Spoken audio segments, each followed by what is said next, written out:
বিসমিল্লাহির রহমানির রহিম। আসসালামু আলাইকুম প্রিয় ভিউয়ার্স।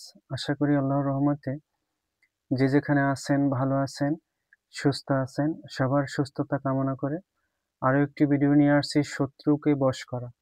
যে কোনো বড় ধরনের শত্রু তাকে আপনি খুব সহজেই বশ করতে পারবেন। আপনাকে কষ্ট দিতেছে, আপনাকে জ্বালাচ্ছে, আপনাকে ক্ষতি করতেছে। সেই ধরনের শত্রু খুব সহজেই আপনি বশ করে আপনার পায়ের কাছে এনে ফেলতে পারবেন। এটা খুবই পাওয়ারফুল একটি নকশা, যেটা স্বয়ং পরীক্ষিত। তাই সবার কাছে অনুরোধ থাকবে সম্পূর্ণ ভিডিও দেখবেন। যার ভালো লাগে সম্পূর্ণ ভিডিও দেখবেন, যার ভালো লাগবে না স্কিপ করে বেরিয়ে যাবেন।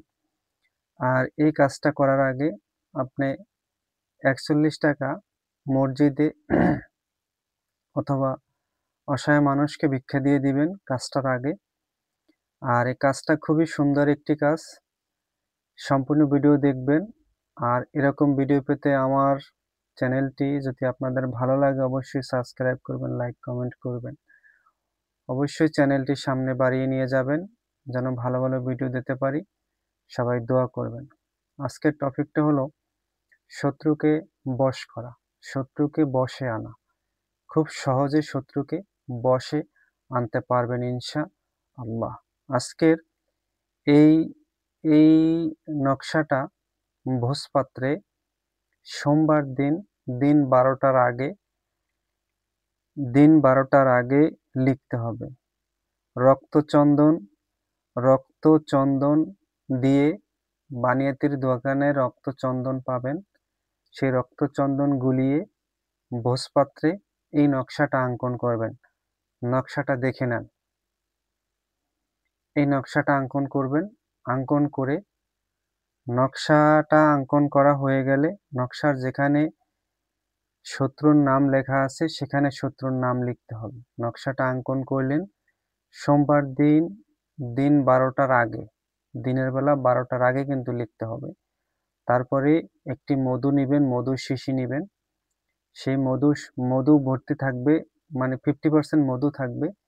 নকশাটা লেখা হলে ভাঁজ করে মধুর ভিতরে ঢুকিয়ে দিবেন। ঢুকিয়ে দিয়ে এক নিঃশ্বাসে কাকটা বন্ধ করবেন। মুখটা মানে বোতলের মুখটা এক নিঃশ্বাসে বন্ধ করবেন। বন্ধ করে নদী অথবা পুকুরে ফেলে দিবেন। আর দেখবেন হাঁড়ি পাতিল, যেখানে মাটির দোকানে হাঁড়ি পাতিল বিক্রি করে সেখানে প্রদীপ বিক্রি করে। এখান থেকে ৩টি তেলের প্রদীপ কিনে নিয়ে আসবেন, তৈলের প্রদীপ।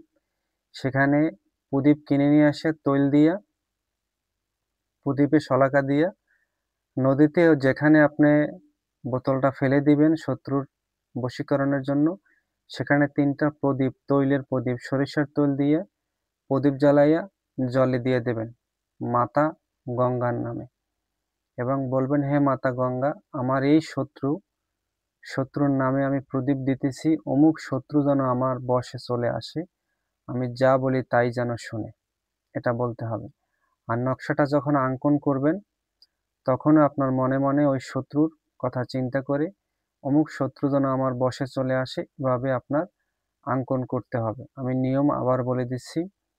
সোমবার দিন ১২টার আগে ভোজপাত্রে, মানে ভোজপাত্রে আপনি কিনতে পাবেন বানিয়াতের দোকানে। ভোজপাত্রের ছবি আমি দিয়ে দেব স্ক্রিনে। সেই ভোজপাত্রে রক্তচন্দন দিয়ে তার সঙ্গে কালি গুলিয়ে রক্তচন্দনের সাথে এই ছোট একটি নকশা আপনি অঙ্কন করবেন। খুবই পাওয়ারফুল নকশাটা।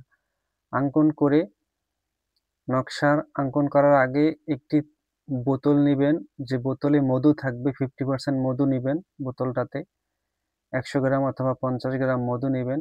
ভাঁজ করে নকশাটা মধুর ভিতরে ঢুকিয়ে দেবেন।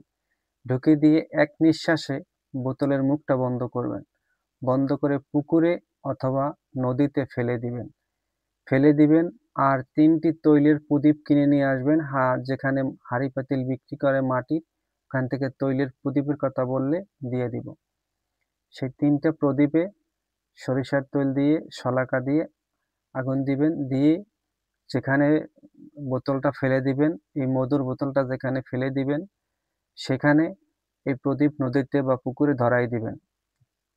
যেখানেই বোতলটা ফালান, আপনি যেই বোতলটার ভিতরে নকশাটা ঢুকিয়ে মুখটা বন্ধ করে শত্রুকে বশ করার জন্য যেখানেই ফেলেছেন, সেখানেই 3টা প্রদীপ জলে ধরায় দিবেন, ভাসিয়ে দিবেন জলে এবং হাত জোড় করে বলবেন, হে মাতা গঙ্গা, তোমার নামে এই প্রদীপ দিলাম, আর আমার অমুক শত্রু যেন আমার বশে চলে আসে, আমার পায়ের কাছে চলে আসে, আমি যা বলি তা যেন শুনে। আশা করি বুঝতে পারছেন। এতটুকু বললেই হবে। যত বড় অহংকারী শত্রু হোক, সে দেখবেন আপনার কথা ছাড়া কারোর কথা শুনবে না, সে বশে চলে আসবে ইনশাআল্লাহ। তবে কাজটা যখন করবেন, কোনো ব্যক্তির সাথে শেয়ার করবেন না, একা করবেন। আশা করি নিয়মটা ভালো করে বুঝতে পারছেন। সবাই ভালো থাকবেন, সুস্থ থাকবেন। অবশ্যই নিয়ম ভালো করে দেখে, ভিডিও ভালো করে দেখে কমেন্ট করবেন, ভিডিও ভালো করে দেখে কাজ করবেন। ইনশাল্লাহ কাজ হয়ে যাবে আলহামদুলিল্লাহ। সবাই ভালো থাকেন। আসসালামু আলাইকুম।